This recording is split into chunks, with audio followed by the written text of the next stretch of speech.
हम सभी जानते हैं कि हमारे जीवन के लिए पानी कितना आवश्यक है। बिना पानी के इस जीवन की कल्पना नहीं की जा सकती। पानी का उपयोग पीने के अलावा भी हमारे दैनिक कार्यों में विशेष रूप से होते हैं। हमारी पृथ्वी का 3/4 हिस्सा समुद्र से भरा हुआ है, लेकिन समुद्र का पानी खारा है और इसमें बहुत अधिक मात्रा में नमक है, जिस वजह से हम इसे पी या अपने दैनिक कार्यों में इस्तेमाल नहीं कर सकते। किंतु समुद्र का पानी खारा क्यों होता है, जबकि नदियों से ही ये पानी समुद्र में जाता है और नदियों का पानी खारा नहीं होता?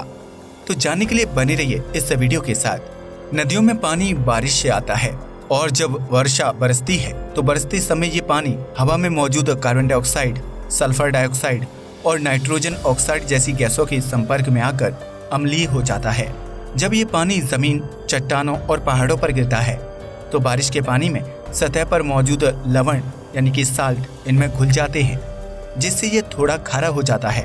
अब चूंकि नदियों में पानी निरंतर प्रवाहित होता रहता है और पृथ्वी की मिट्टी में उपस्थित मिनरल्स व लवण इस पानी के संपर्क में आने पर घुलते रहते हैं और यह पानी आगे बढ़ता रहता है, जिससे लवण आगे समुद्र में चला जाता है, जिससे नदी के पानी में इनकी कुछ मात्रा पाई जाती है, जिस वजह से ये बहुत ही कम खारा होता है और हमें पता नहीं चलता, बल्कि हमें पीने में ये मीठा लगता है। ये तो हुई नदी और झीलों की बात। अब समुद्र का पानी नमकीन क्यों होता है, इस पर बात करते हैं। नदियों का पानी जब समुद्र में पहुंचता है तो वो अपने साथ समुद्र में लवण यानी कि साल्ट को लेकर भी जाता है और लाखों सालों से नदियों द्वारा लाया गया ये लवण समुद्र में इकट्ठा होते आ रहा है। समुद्र के पानी का लगातार वाष्पन यानी कि इवापोरेशन होते रहता है और इस वाष्पन में समुद्र से पानी तो वाष्प बनकर निकल जाता है, किंतु समुद्र में मौजूद लवण धीरे धीरे उसमें जमा होते रहते हैं और यही प्रक्रिया समुद्र में हजारों लाखों वर्षों से होती चली आ रही है, जिस वजह से ये और भी खारा होते जा रहा है। समुद्र के पानी का खारा होने का एक कारण और भी है, वो ये है कि समुद्र में ज्वालामुखी विस्फोट होते रहते हैं और इस ज्वालामुखी से भी समुद्र में लवण घुलते रहते हैं। इसके अलावा समुद्र में मौजूद सोडियम और क्लोरीन की अभिक्रिया यानी कि रिएक्शन से नमक बनता रहता है, जिस कारण भी समुद्र का पानी खारा हो जाता है। जिस नमक को हम खाते हैं वह सोडियम और क्लोरीन का ही यौगिक यानी कि कंपाउंड होता है। समुद्र के जल में औसतन 3.5% लवणांश यानी कि साल्ट कंटेंट पाया जाता है, यानी प्रति 100 ग्राम जल में करीब 3.5 ग्राम लवण मौजूद होता है। समुद्र का पानी खारा क्यों होता है, इसे आप घर के एक एग्जाम्पल से भी समझ सकते हैं। इसे समझने के लिए आपको कूलर की ओर अपने ध्यान को केंद्रित करना होगा।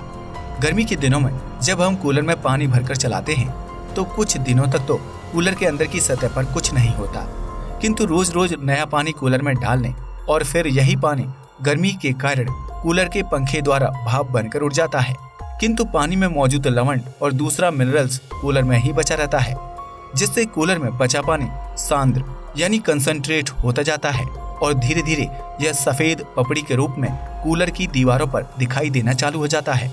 यही सफेद पपड़ी नमक और पानी में मौजूद दूसरे मिनरल्स होते हैं, जो धीरे धीरे पानी को नमकीन और हार्ड बनाते जाते हैं। इसे समझने के लिए आप यहाँ कूलर में डालने वाले पानी को नदी से समुद्र में मिलने वाला पानी मान सकते हैं और कूलर के टैंक को समुद्र मान सकते हैं, जिससे आपको पता लग जाएगा कि कैसे समुद्र का पानी धीरे धीरे मोटा और खारा होते जाता है। लेकिन अब आपके मन में ये सवाल जरूर आ रहा होगा कि इस तरह तो समुद्र का पानी निरंतर और ज्यादा खारा होता जा रहा होगा। तो ऐसा बिल्कुल नहीं है।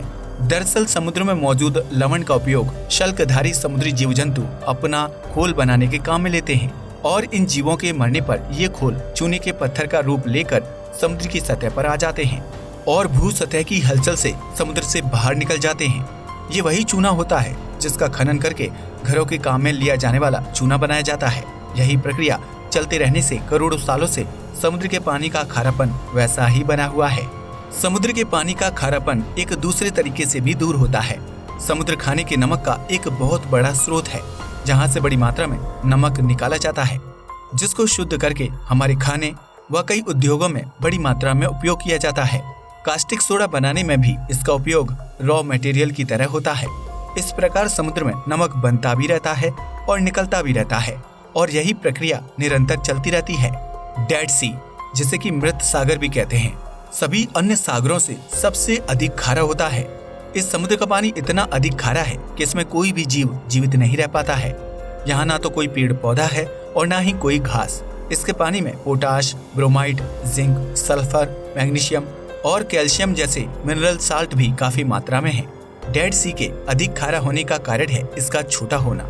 डेड सी इतना खारा होता है कि इसे खारे पानी की अरबी झील भी कहा जाता है। डेड सी का खारापन सामान्य समुद्रों से 7 से 10 गुना अधिक होता है। इस सागर में लगभग 33.7% लवणांश यानी कि साल्ट कंटेंट पाया जाता है। यानी प्रति 100 ग्राम जल में करीब 33.7 ग्राम लवण मौजूद होता है।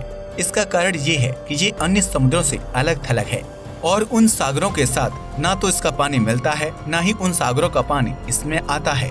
साथ ही इस सागर में वाष्पीकरण बहुत अधिक मात्रा में होता है, इसलिए लवणों का कंसंट्रेशन भी बहुत तेजी से होता है। इतनी अधिक खारेपन के कारण मृत सागर की उत्प्लावकता यानी कि बोयंसी भी असामान्य रूप से अधिक होती है और इसकी बोयांसी इतना अधिक होती है कि आदमी भी इस समुद्र में नहीं डूबता है। पृथ्वी के न्यूनतम बिंदु पर स्थित मृत सागर इजराइल और जॉर्डन के बीच है। यह सागर सबसे कम जगह में फैला है। यह अन्य महासागरों की तुलना में काफी छोटा है। यह केवल 8 मील लंबा और 11 मील चौड़ा है। 3 पर्वतमालाओं से इस सागर का स्तर पृथ्वी की सतह से लगभग 1375 फुट या 420 मीटर गहरा है और समुद्री सतह से करीब 2400 फुट नीचे है। यह समुद्र करीब 3 लाख वर्ष पुराना है। इसमें नदियों एवं वर्षा से ताजा पानी आते तो रहता है, लेकिन यहाँ का वातावरण और हवा काफी ड्राई यानी कि शुष्क है, जिससे पूरे साल तापमान गर्म रहता है। इस कारण से यहाँ वाष्पीकरण बहुत तेजी से होता है और इसका पानी हर साल 1 मीटर से भी अधिक कम हो जाता है और इस कारण से इसकी लवणता बढ़ती जाती है और यह धीरे धीरे और भी खारा होते जा रहा है। अब तो आप समझ ही गए होंगे कि नदियों का पानी हमें पीने में मीठा क्यों लगता है और समुद्र का पानी इतना अधिक खारा क्यों होता है। आज के लिए बस इतना ही। वीडियो पसंद आया हो तो इसे लाइक और शेयर करें, साथ ही चैनल को भी सब्सक्राइब करें। जय हिंद दोस्तों।